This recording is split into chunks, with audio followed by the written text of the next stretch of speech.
Hello बच्चों, I am doctor Shashank Gupta. I am PhD in human genetics from Banaras Hindu university. बच्चों, genetics के हमारे पहले लेक्चर में हमने भी ब्रीफ इंट्रोडक्शन की बात की थी, हिस्टोरिकल बातें डिस्कस की थी और हमने देखा था कि ग्रेगर जॉन मेंडल वो पहले साइंटिस्ट थे जिन्होंने सक्सेसफुली इनहेरिटेंस के कुछ प्रिंसिपल्स, कुछ कंक्लूजन्स अपने एक्सपेरिमेंट्स के जरिए हमारे सामने डेमोन्स्ट्रेट किए थे। हमने डिस्कस किया था कि मेंडल ने पाइसम सटाइवम यानी गार्डन पीपर 7 इयर्स तक कुछ एक्सपेरिमेंट्स किए थे। आज हम डिस्कस करेंगे वो टॉपिक जिसका नाम है inheritance of one gene.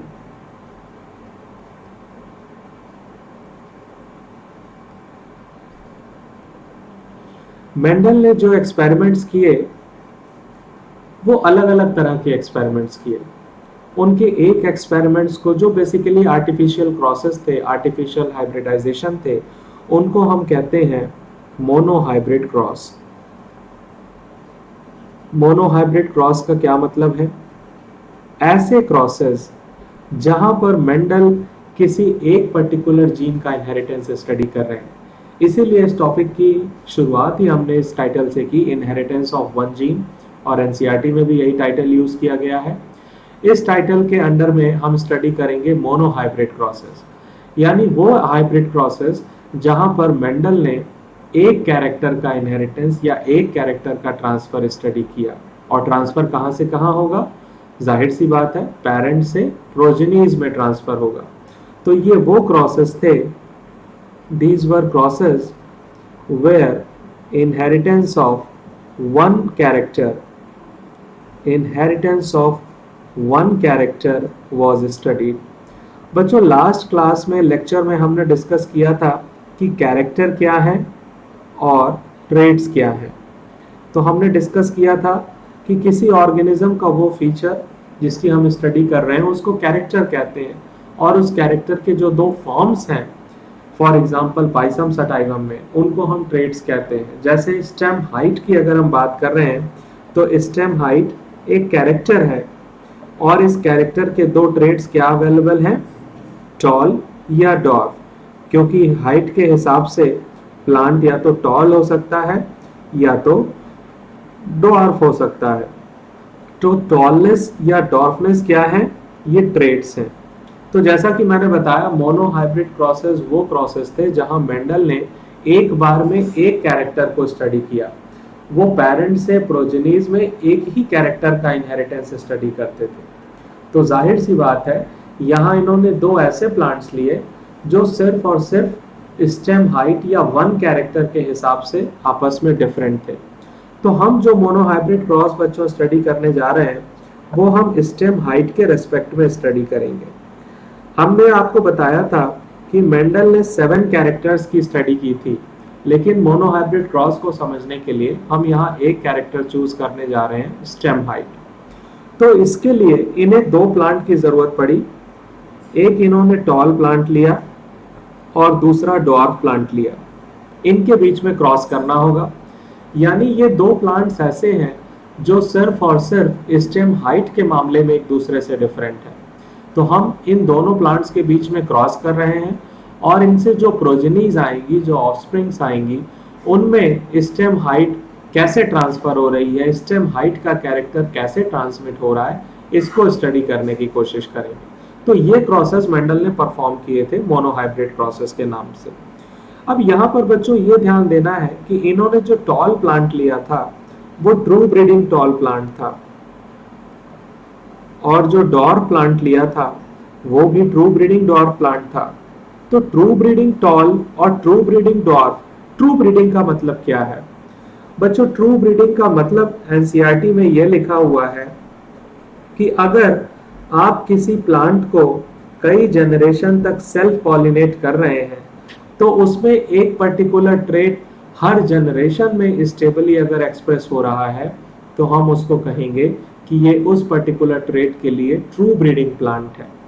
For example, अगर हाइट की बात कर रहे हैं और आप कह रहे हैं कि ट्रू ब्रीडिंग टॉल है, तो इस टॉल प्लांट की जब आप रिपीटेड सेल्फिंग करते हैं, रिपीटेड सेल्फिंग, यानी इस टॉल प्लांट को आपस में हम सेल्फ करेंगे, क्रॉस करेंगे, सेल्फ पॉलिनेशन करेंगे, तो आपको हर जनरेशन में सिर्फ और सिर्फ टॉल प्लांट ही दिखाई देंगे। यानी ये जो टॉलनेस वाला ट्रेट है, ये टॉलनेस का जो गुण है, ये हर जनरेशन में स्टेबली एक्सप्रेस हो रहा है। तो ऐसे प्लांट को हम कहते हैं ट्रू ब्रीडिंग। तो ट्रू ब्रीडिंग टॉल का मतलब ये है कि इसका रिपीटेड सेल्फ पॉलिनेशन करने से जो प्रोजेनीज आएंगी वो हर जनरेशन में टॉल ही होंगी। और ट्रू ब्रीडिंग ड्वार्फ का मतलब क्या है कि हर जनरेशन में इनके सेल्फ पॉलिनेशन से जो प्लांट्स आएंगे वो ड्वार्फ ही होंगे, यानी वही पर्टिकुलर ट्रेट स्टेबली एक्सप्रेस हो रहा है। इसके बारे में हम और ज़्यादा डिटेल में समझ पाएंगे जब हम अपने लेक्चर्स को आगे बढ़ाएंगे, ठीक है। तो टॉल प्लांट और डॉर्फ प्लांट के बीच में इन्होंने जब क्रॉस किया तो इनको पहली जनरेशन में जो प्लांट मिले वो सारे टॉल प्लांट्स मिले, और इस जनरेशन को इन्होंने कहा F1 जनरेशन, यानी कि फर्स्ट फीलियल जनरेशन। और बच्चों आपको मैं एक इंफॉर्मेशन ये बता दूं कि ये जो टॉल प्लांट्स इन्होंने लिए थे, ये टॉल प्लांट्स 6 से 7 फीट के हुआ करते थे, और जो डॉर्फ प्लांट थे ये 0.7 से 1 फुट के हुआ करते थे। और जो टॉल प्लांट्स इन्हें F1 जनरेशन में मिले, ये सारे भी बिल्कुल वैसे ही टॉल थे जैसे कि हमने ट्रू ब्रीडिंग टॉल प्लांट लिए थे। ये बच्चों जो यहाँ पर हमने ट्रू ब्रीडिंग टॉल और ट्रू ब्रीडिंग डॉर्फ लिए हैं, ये पेरेंट्स हैं, इसीलिए इस जनरेशन को हम क्या कह रहे हैं, पेरेंटल जनरेशन। तो इन्होंने ट्रू ब्रीडिंग टॉल और ट्रू ब्रीडिंग डॉर्फ का क्रॉस किया, तो इनको पहली जनरेशन यानी F1 जनरेशन में सारे के सारे टॉल प्लांट मिले, और ये टॉल प्लांट बिल्कुल वैसे ही टॉल थे जैसा कि पेरेंट में टॉलनेस थी, है ना। फिर इन्होंने क्या किया, अगले स्टेप में F1 जनरेशन में जो टॉल प्लांट आए, इनकी सेल्फिंग की, तो अगली जनरेशन में जो प्रोजेनीज मिली उसको इन्होंने F2 जनरेशन नाम दिया, यानी सेकेंड फीलियल जनरेशन। और इस जनरेशन में इन्होंने देखा कि इनको टॉल प्लांट भी मिले और ड्वार्फ प्लांट भी मिल गए, और टॉलनेस बिल्कुल टॉल प्लांट में वैसी ही थी जैसी कि पेरेंटल जनरेशन में थी, और डॉर्फनेस भी ड्वार्फ प्लांट में बिल्कुल वैसी थी जैसे कि पेरेंटल जनरेशन में थी।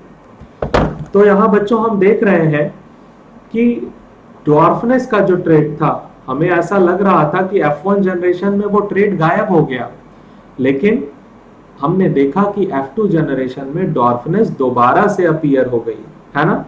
अब ये बच्चों ये तो क्रॉसेस थे और क्रॉसेस के रिजल्ट थे, ऐसा क्यों हुआ इसको भी हम समझने की कोशिश करेंगे। ये मोनोहाइब्रिड क्रॉस था, क्योंकि यहाँ पर सिर्फ हम स्टेम हाइट को ऑब्जर्व कर रहे हैं, स्टेम हाइट की एक ही कैरेक्टर की स्टडी कर रहे हैं, और मैं इसको ऐसे भी कह सकता हूँ कि एक कैरेक्टर की स्टडी या सिंगल पेयर ऑफ ट्रेट्स की स्टडी हम कर रहे हैं, ठीक है।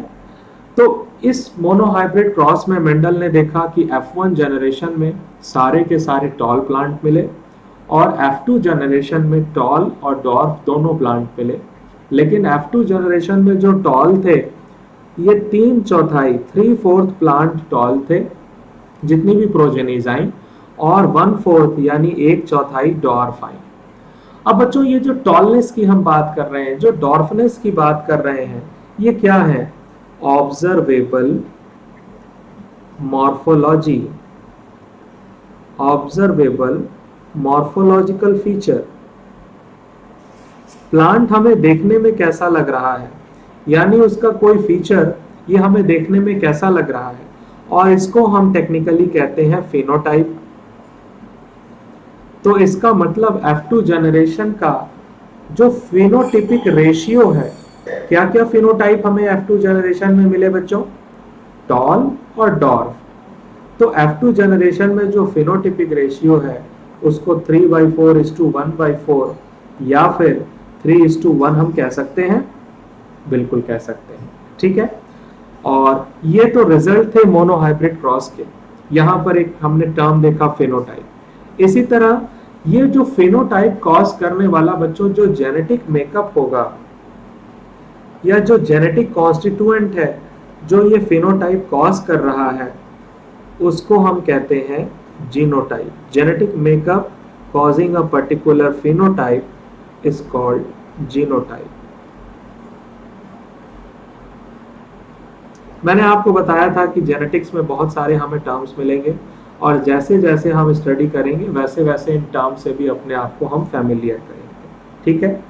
और मैं आपको बता दूं बच्चों कि मेंडल ने ये जो क्रॉसेस किए थे सारे 7 कैरेक्टर्स के लिए किए थे। हम यहाँ पर समझने के लिए सिर्फ स्टेम हाइट की बात कर रहे हैं, मगर उन्होंने बाकी 6 कैरेक्टर्स के लिए भी ऐसे क्रॉसेस दिखे किए और उन्होंने देखा कि F1 प्लांट में हमेशा एक ही ट्रेट देखने को मिलता था और F2 में दोनों ट्रेट आ जाते थे और वो 3:4। जैसे अगर फ्लावर कलर की बात करें तो अगर उन्होंने वॉयलेट फ्लावर और व्हाइट फ्लावर का क्रॉस किया तो F1 में उनको वॉयलेट फ्लावर मिलते थे और F2 में वॉयलेट और व्हाइट दोनों आ जाते थे। यानी ये जो पैटर्न इन्होंने देखा, ये पैटर्न बाकी 6 कैरेक्टर्स के साथ भी उनको ऐसे ही रिजल्ट देखने को मिल रहे थे।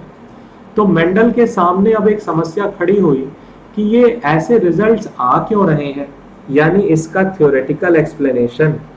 मैंने आपको पिछली क्लास में बताया था कि मेंडल की सक्सेस का एक रीजन ये था कि ये केवल हवा में बात नहीं करते थे, कुछ एक्सपेरिमेंट्स करते थे और उसके थ्योरेटिकल एक्सप्लेनेशन भी देते थे, फॉर्मुलेट करने की कोशिश करते थे। एनसीईआरटी कहती है कि इन्होंने केवल अनसब्सटेंशिएटेड आइडियाज नहीं दिए बल्कि कुछ एक्सपेरिमेंट्स किए, ऑथेंटिक एक्सपेरिमेंट्स, और उसके आधार पर इन्होंने अपनी बातें, अपने कंक्लूजन्स हमारे सामने रखे। अब बच्चों, मेंडल बहुत इंटेलिजेंट थे।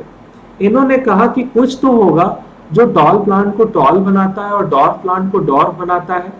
तो बहुत ही चालाकी से उन्होंने नाम दे दिया समथिंग। देयर इज समथिंग जिसकी वजह से टॉल प्लांट टॉल होता है। This is something and this is causing tall plants to be tall. इस समथिंग की वजह से टॉल प्लांट टॉल हो जाते हैं एंड ये समथिंग ही जो है this is causing dwarf plants to be dwarf.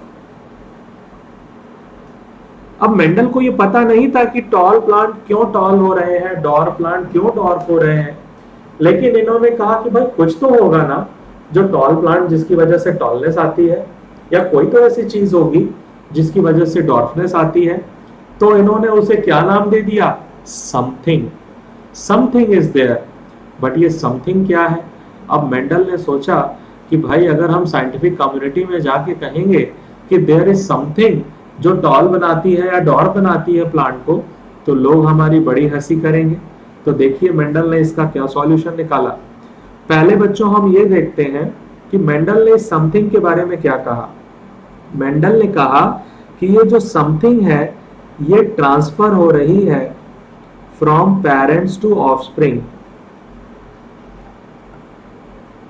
Parent से ऑफस्प्रिंग में ये समथिंग जो है ये ट्रांसफर हो रहा है। और ये कैसे ट्रांसफर हो रहा है, ये स्टेबली और अनचेंज्ड है और डिस्क्रीट फॉर्म में है। ये बच्चों एनसीईआरटी में बातें लिखी हुई हैं कि ये जो समथिंग है ये स्टेबली ट्रांसफर होता है, अनचेंज ट्रांसफर होता है और डिस्क्रीट फॉर्म में होता है। अब स्टेबल क्यों कहा बच्चों, अनचेंज क्यों कहा, क्योंकि जैसी टॉलनेस पेरेंट में थी वैसी की वैसी टॉलनेस ही प्रोजेनी में देखने को मिली। 6 से 7 फुट के टॉल पेरेंट थे तो वैसे ही टॉल ऑफस्प्रिंग में भी देखने को मिले। डॉर्फनेस, डॉर्फनेस भी हमने भले देखा कि F1 में गायब हो गई, लेकिन वो अनचेंज्ड थी, स्टेबल थी। जैसी डॉर्फनेस पेरेंट में थी अराउंड 1 फुट के, वैसी ही डॉर्फनेस प्रोजेनी में दिखी। इसलिए इन्होंने कहा कि स्टेबली और अनचेंज ट्रांसफर हो रहा है। और डिस्क्रीट क्यों कहा, क्योंकि ये अपनी इंडिविजुअलिटी मेंटेन करते हैं। जो टॉलनेस कॉज करने वाला समथिंग है वो डॉर्फनेस कॉज करने वाले समथिंग के साथ मिक्सअप नहीं होता है। जो ट्रेड्स हैं उनकी आपस में मिक्सिंग हो रही थी क्या, या टॉल और डॉर्फ मिल करके कोई इंटरमीडिएट हाइट का प्लांट देते थे क्या, नहीं देते थे। यानी जैसी टॉलनेस पेरेंट में वैसी टॉलनेस बच्चे में, ऑफस्प्रिंग में, जैसी डॉर्फनेस पेरेंट में वैसी ही डॉर्फनेस ऑफस्प्रिंग में। इसीलिए इन्होंने कहा कि ये डिस्क्रीट हैं, क्योंकि ये मिक्स नहीं होते जो दोनों समथिंग है। अब लेकिन मैंने कहा कि मेंडल ने सोचा कि अगर हम साइंटिफिक कम्युनिटी में कहेंगे कि देयर इज समथिंग, तो लोग बहुत हंसी उड़ाएंगे कि समथिंग क्या होता है। तो इन्होंने बहुत इंटेलिजेंटली इस समथिंग को एक टेक्निकल टर्म दे दिया, टेक्निकल नाम दे दिया। और वो टेक्निकल नाम क्या था? फैक्टर। इन्होंने कहा कि भाई फैक्टर्स होते हैं जो टॉल प्लांट को टॉल बनाते हैं और डॉर प्लांट को डॉर बनाते हैं, है ना बच्चों? तो इसका मतलब फैक्टर्स, फैक्टर्स कैसे हैं?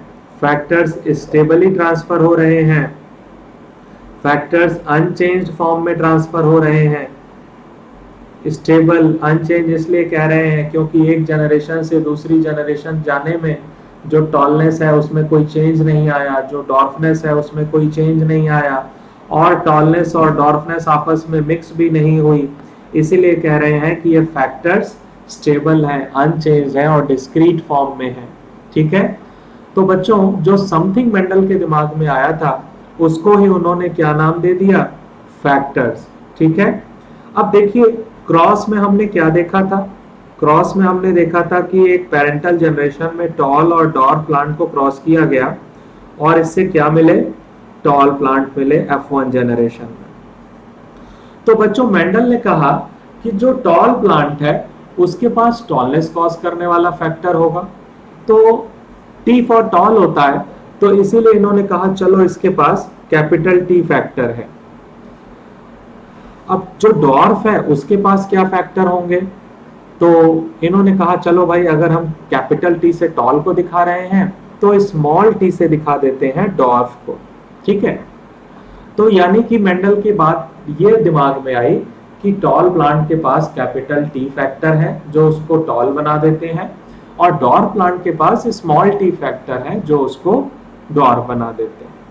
लेकिन मेंडल ने एक और बात इंटेलिजेंटली सोची कि भाई हर प्लांट जो है इसके दो पेरेंट होते हैं या दो गैमेट्स के फ्यूजन से बनता है, एक मेल गैमेट एक फीमेल गैमेट। हो सकता है कि ये दोनों डिफरेंट प्लांट से आए हों या सेम प्लांट से आए हों, लेकिन दो गैमेट्स के फ्यूजन से बन रहे हैं, यानी कि दो पेरेंट हैं। तो इसीलिए हर प्लांट के पास जो फैक्टर होगा वो पेयर में होगा, क्योंकि ये जो टॉल प्लांट है इसके भी तो दो पेरेंट रहे होंगे, इसने दोनों पेरेंट से फैक्टर रिसीव किया होगा, इसीलिए इसके पास कैपिटल T फैक्टर है। और ये जो डॉर्फ प्लांट है इसके पास स्मॉल t फैक्टर है, क्योंकि इसने अपने पेरेंट से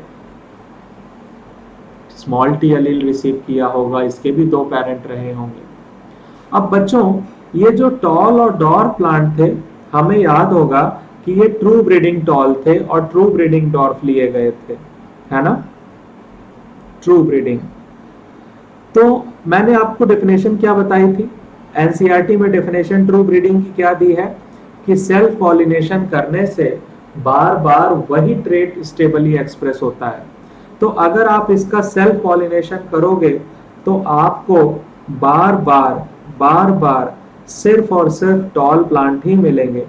इसका मतलब कि ये जो टॉल प्लांट आ रहे हैं ये शुद्ध रूप से टॉल है, प्योरली टॉल है, इनमें कोई टॉलनेस कॉज करने वाले ही फैक्टर हैं, इसमें डॉर्फनेस कॉज करने वाली कोई चीज है ही नहीं। इसीलिए इस टॉल प्लांट को हम क्या कह रहे हैं? ट्रू ब्रीडिंग प्लांट, क्योंकि ये प्लांट शुद्ध रूप से टॉल है, इसमें डॉर्फनेस कॉज करने वाली कोई चीज है ही नहीं, इसमें डॉर्फनेस कॉज करने वाला फैक्टर है ही नहीं, इसमें सिर्फ और सिर्फ कैपिटल T फैक्टर है। और हर प्लांट के दो पेरेंट होंगे या दो गैमेट्स के फ्यूजन से बना है, इसीलिए हम कह रहे हैं कि फैक्टर्स पेयर में है। फिर मेंडल ने कहा कि भाई ये जो F1 वाला टॉल है इसका क्या कंपोनेंट होगा, इसका क्या कॉम्पोजिशन होगा। और बच्चों जो ये हमने कैपिटल T कहा और स्मॉल t कहा, ये हम क्या दिखा रहे हैं? Genetic makeup. तो जेनेटिक मेकअप के लिए मैंने क्या डेफिनेशन बताई थी? जीनोटाइप। यानी ये हमने टॉल प्लांट का जीनोटाइप बताया कैपिटल T, और डॉर्फ प्लांट का जीनोटाइप बताया स्मॉल t। तो बच्चों फिर लोगों ने सवाल किया कि अच्छा ये जो टॉल प्लांट आपका F1 में है इसका जीनोटाइप क्या होगा, इसका जीनोटाइप क्या होगा?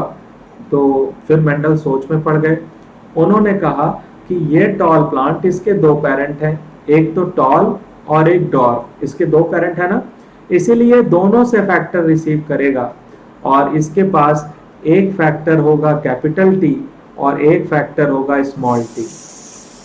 तो लोगों ने कहा, फिर सवाल आया और मेंडल फिर सवाल में फंस गए।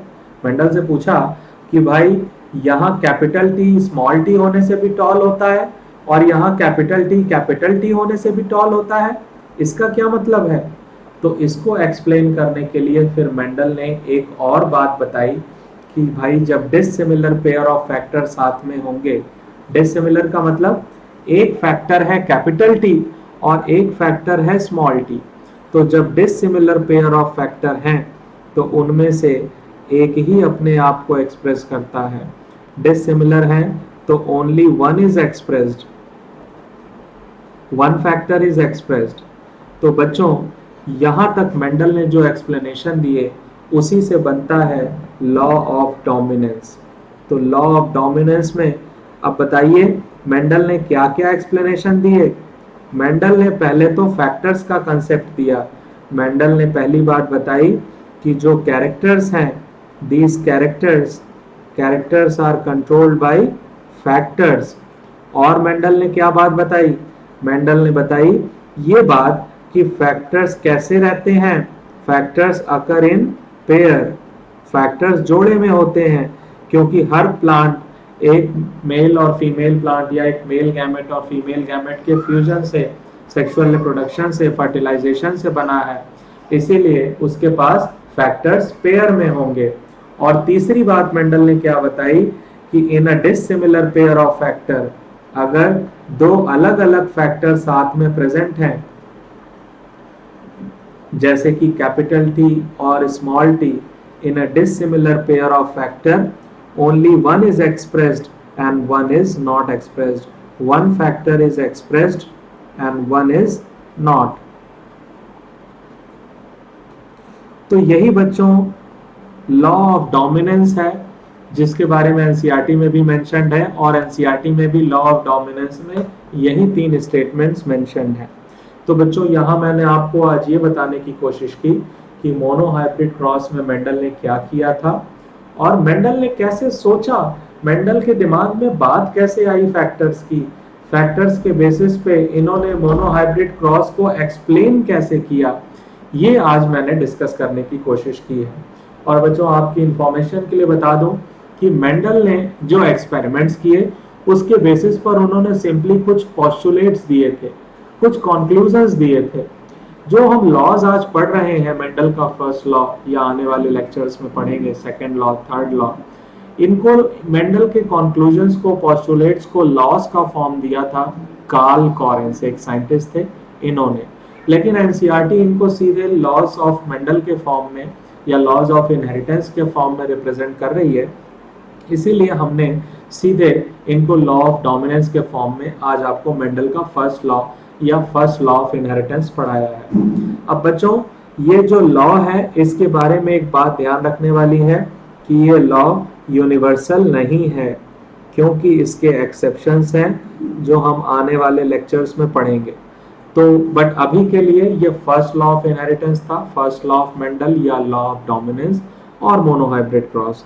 आने वाले अगले वीडियो लेक्चर्स में हम सेकेंड लॉ की बात करेंगे और मेंडल ने कैसे सोचा होगा कि सेकेंड लॉ जैसा कोई एक्सप्लेनेशन हो सकता है, इसके बारे में भी डिस्कस करेंगे।